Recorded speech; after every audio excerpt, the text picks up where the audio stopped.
Hai hai teman-teman, kembali lagi bersamaku di channelku ya tentang pathway berbagai macam penyakit. Nah, kali ini aku mau bahas tentang pathway HNP. Mungkin dari tenaga kesehatan terutama keperawatan udah tahu banget ya apa itu HNP, apalagi para perawat ya khususnya pasti udah tahu banget apa sih itu HNP, karena kebanyakan dari tenaga medis khususnya perawat itu kebanyakan ada yang terkena HNP juga. Oke, gitu.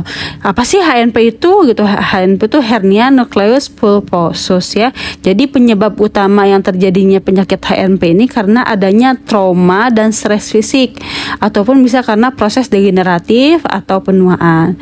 Nah, jika terjadi trauma dan stres fisik, ligamen longitudinal posterolateral akan menyempit sehingga terjadi pemisahan lempeng tulang rawan, dan pada saat itulah bila beban yang mendorong itu cukup besar seperti kayak mendorong bed lah gitu kan, maka akan terjadi perobekan pada annulus pulposus, yaitu cincin yang melingkari nucleus pulposus dan mendorongnya merosot keluar.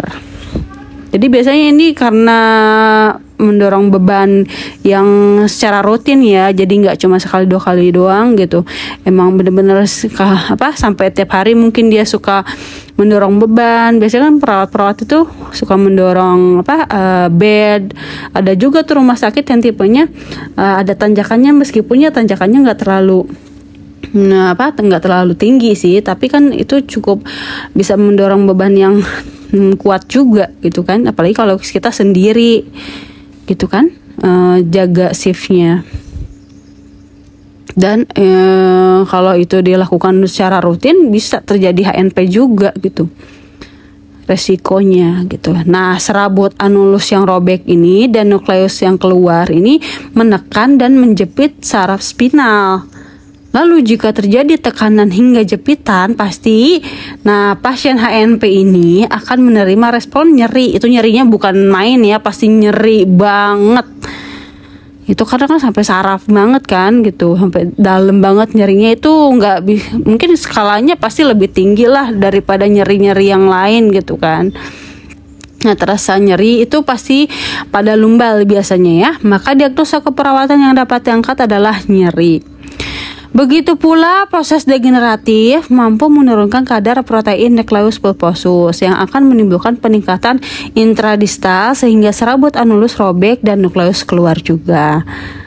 Ya, jadi kalau misalkan jika terjadi tekanan dan jepitan ya pada lumbar dan mengganggu saraf spinal, ini akan menimbulkan berbagai macam risiko lainnya ya.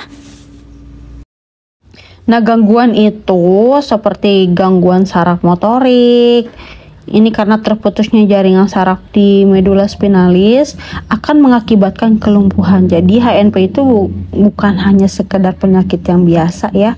Ini juga bisa beresiko tinggi kelumpuhan kalau misalkan dibiarkan, apalagi kalau ditambah beban yang lebih berat lagi. Maka diagnosa keperawatan kalau misalkan sudah terjadi kelumpuhan yang dapat diangkat adalah perubahan mobilitas fisik.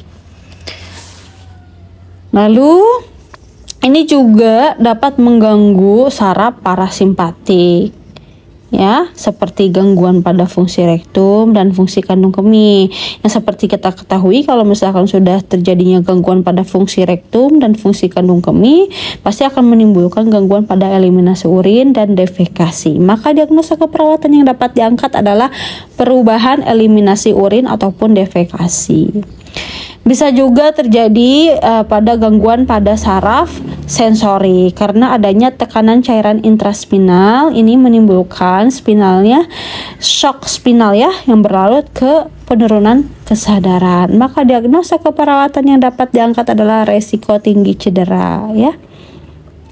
Dan juga bisa terjadi gangguan servikal. Nah, selain menyebabkan shock spinal ini, gangguan servikal juga mampu memblok saraf parasimpatik, yang mana ini akan menimbulkan kelumpuhan pada otot pernapasan hingga sulit untuk bernapas. Maka diagnosa keperawatan yang dapat diangkat adalah ketidakefektifan pola napas.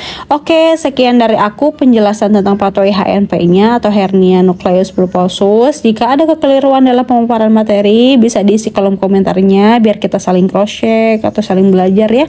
Semoga videonya bermanfaat, and next kita ketemu di video pathway penyakit lainnya. Jangan lupa subscribe channelnya dan dukung selalu. See you next video. Salam sehat selalu. Bye bye.